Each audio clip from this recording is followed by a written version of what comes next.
Very good morning students. तो चलिए हम अगले गुण के रासायनिक गुण के बारे में हम देखेंगे। तो इसमें क्या है कि हम पहले ऑक्सीडेशन नंबर के बारे में देख लिए थे, ऑक्सीकरण अवस्था।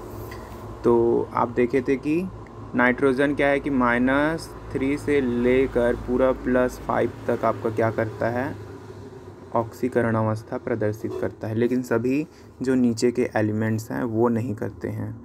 तो आपको ध्यान रखना है कि नाइट्रोजन ही एक ऐसा है जो -3 से लेकर पूरा +5 तक क्या करता है, ऑक्सीकरण अवस्था प्रदर्शित करता है। तो अब हम इसमें क्या करेंगे कि हम हाइड्राइडों के बारे में देखेंगे। हाइड्राइड मतलब होता है कि हाइड्रोजन के साथ इनका योग। तो यहाँ पर लिखे हैं इनका जो सामान्य सूत्र होता है MH3 होता है। M की जगह आप जो भी नाइट्रोजन ग्रुप्स के एलिमेंट्स हैं उनको रख सकते हैं, जैसे NP, AS, SB और BI। तो यहाँ पर आप ध्यान देंगे कि नाइट्रोजन, फास्फोरस, आर्सेनिक और आपका एंटीमनी और बिस्मिथ है। तो हम बताए थे कि एंटीमनी का जो रियल नेम क्या होता है, आप ध्यान दीजिए, पुराना वीडियो जिन्होंने देखा होगा। एंटीमनी स्टबन से मिलके बना होता है। स्टबन एक लैटिनिस भाषा है, स्टबन उसका रियल नेम है, इसीलिए इसका सिंबल SB होता है। एंटीमनी होना चाहिए तो AN आसपास होना चाहिए, लेकिन AN नहीं होता है, क्या होता है, SB होता है, जो स्टबन से बना होता है, स्टबन नाम से बना है। और एंटीमनी वास्तव में क्या होता है, सूरमा, जिसको आप लोग गाना वगैरह में सुने होंगे, आपने पहले भी आपको बताया था। एंटीमनी सूरमा लगा के जो गाना है, तो सुरमा अधिकतर आँखों में लगाया जाता है, आँख के लिए अच्छा होता है। तो इनके और गुणों के बारे में देखते हैं कि ये वाष्पशील ट्राईहाइड्राइड बनाते हैं। ट्राईहाइड्राइड, देखिए हाइड्रोजन एक प्लस होता है और जो नाइट्रोजन ग्रुप वाले होते हैं अधिकतर 3- प्लस वाले भी होते हैं। आपको बताए थे हमने पहले भी, अलग अलग नाम के हिसाब से, तो अलग अलग सिचुएशन में अलग अलग होता है। ये माइनस है और ये प्लस है। तो प्लस क्या होता है, इलेक्ट्रॉन देता है, इलेक्ट्रॉन को देता है, बाहर निकाल सकता है, ऐसे करके इलेक्ट्रॉन निकालता है। और माइनस वाला क्या होता है कि ऑलरेडी अंदर लेता है, ऐसे करके। तो आपको ध्यान रखना है इसी चीज़ को, माइनस और प्लस में आपको ध्यान रखना है। तो चलिए हम आगे देखते हैं कि इनके हाइड्राइड कौन कौन से हैं। तो पहला जो है हमारा NH3, क्योंकि हाइड्रोजन इनके साथ 3 सहयोग कर सकता है, क्योंकि हम जानते हैं कि जो हमारा है NP3 होता है, तो 3 इलेक्ट्रॉन के बीच इन लोग साझा कर सकते हैं। उससे पहले क्या होता है, NS2 होता है। तो अगर ये पूरा को दे सकते हैं तो 5 हो सकते हैं, लेकिन अधिकतर ये ट्राई हाइलाइड ही बनाते हैं। तो यहाँ पर देखिए नाइट्रोजन है, अगला हम देखेंगे कौन सा, ये फास्फीन है आपका, फास्फीन।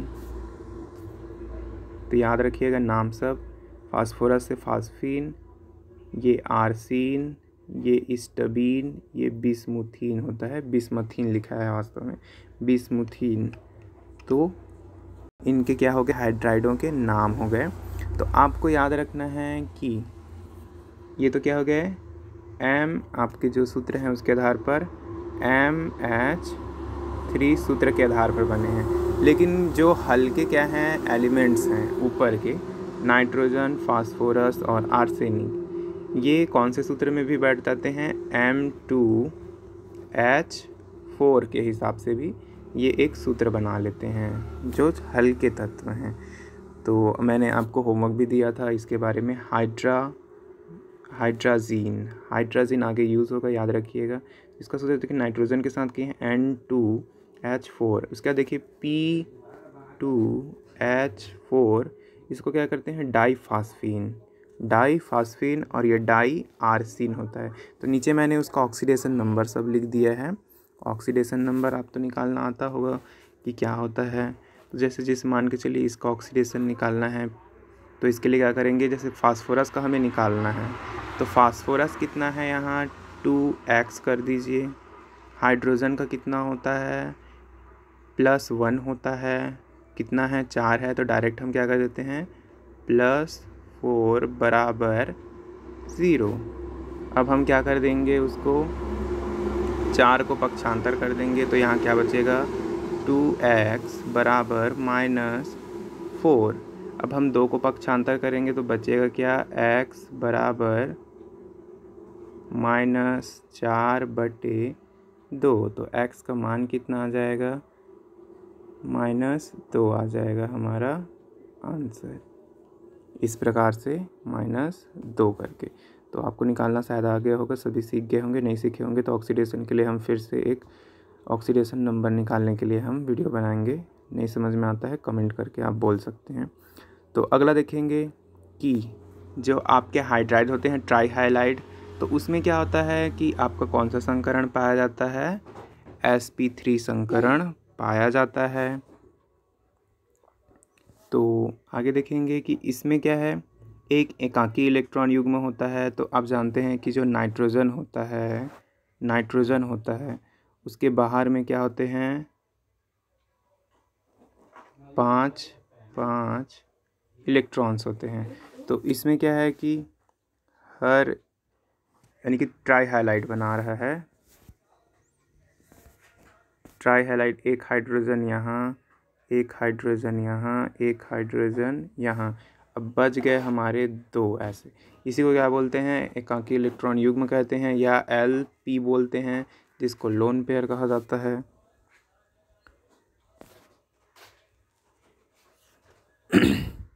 तो ध्यान रखिए कि एकाकी इलेक्ट्रॉन युग्म के कारण ही क्या हो जाता है कि इनका जो आकृति है समचतुष्फलकीय से हट कर क्या हो जाता है, त्रिकोणीय पिरामिडीय हो जाता है। पिरामिड आप जानते होंगे, मिस्र का पिरामिड इस प्रकार से होता है, देखे होंगे अगर, ऐसे करके, ये अंदर के लिए है, आप ध्यान से देखेंगे तो ऐसे करके, तो पिरामिडीय आकार का हो जाता है।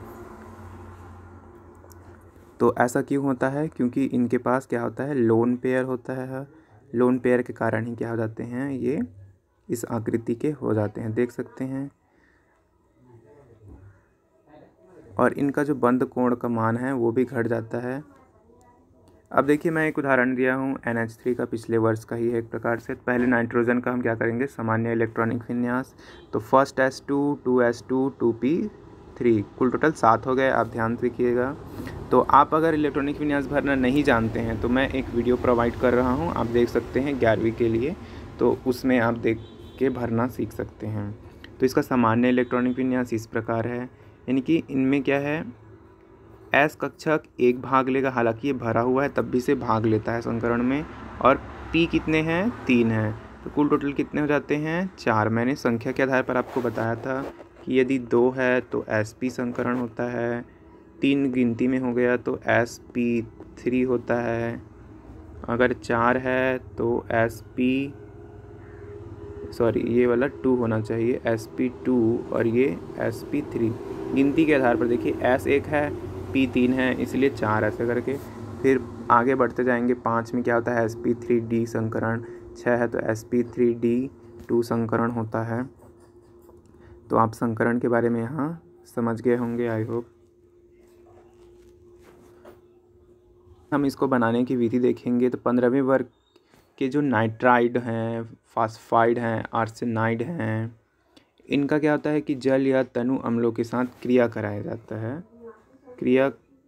जाता है, तब आपका क्या बनता है, हमारे MH3 प्रकार के हाइड्राइड का निर्माण होता है। तो यहाँ पर देखिए ये क्या है, इसका सूत्र का नाम बताइए, इसका नाम बताइए। तो मैंने सिंपल कुछ कहा है, उसका नाम आपको बता दिया। पहले भी आपको ये सूत्र याद करवाया था, मैं इससे सूत्र बनवाया था आप लोगों को, ऊपर में है ये 3। तो ये इसका नाम है मैग्नीशियम नाइट्राइड, इसका नाम है कैल्शियम नाइट्राइड। तो सूत्र बनाना आपको सिखाया था, किस प्रकार से सूत्र बनता है, तो मेरे ख्याल से सबको याद आ गया होगा। फिर जैसे लिथियम नाइट्राइड है, रुबिडियम नाइट्राइड है, अलग अलग नाइट्राइड हैं, उनका क्या करते हैं कि हम जल अपघटन करते हैं, तब हमारा क्या बनता है, अलग अलग जिससे बना है उसके हिसाब से। ये कैल्शियम फास्फाइड है, और ये मैग्नीशियम नाइट्राइड है। तो चल अब गठन करेंगे। तो जैसे नाइट्राइड है तब अमोनिया बनेगा, फास्फाइड है तब फास्फीन बनेगा, आर्सेनाइड है तब क्या बनेगा, आर्सीन बनेगा। उसी प्रकार एंटीमनी वाला है तो क्या बनेगा, वो स्टबीन बनेगा आपका, ध्यान देंगे। तो ये जो है मैंने यहाँ लिख दिया है, इसके बारे में आपको पहले कभी नहीं बताया था। जिंक आर्सेनेट, तो जिंक आर्सेनेट का सूत्र देखिए Zn2+ होता है। अब इनके बीच में आप सूत्र बनाएंगे तो एक दूसरे में गुना कर दीजिएगा, इसमें 3 का गुना कर देंगे, इसमें 2 का गुना कर देंगे। नाइट्रोजन के संदर्भ, नाइट्राइड के संदर्भ में बता रहा हूँ, हालांकि यहाँ आर्सेनाइड है। तो आर्सेनाइड का क्या होता है कि सेम एक ही ग्रुप के हैं, इसलिए एक ही जैसे सूत्र बनाते हैं। तो यहाँ पर तनु अम्ल मैंने HCl लिया है और यहाँ ध्यान से आप देख सकते हैं क्या बन रहा है, आर्सीन बन रहा है। तो ये सिंपल विधि है इसका। आगे इसके हम गुणों के बारे में बताएंगे अगले वीडियो में।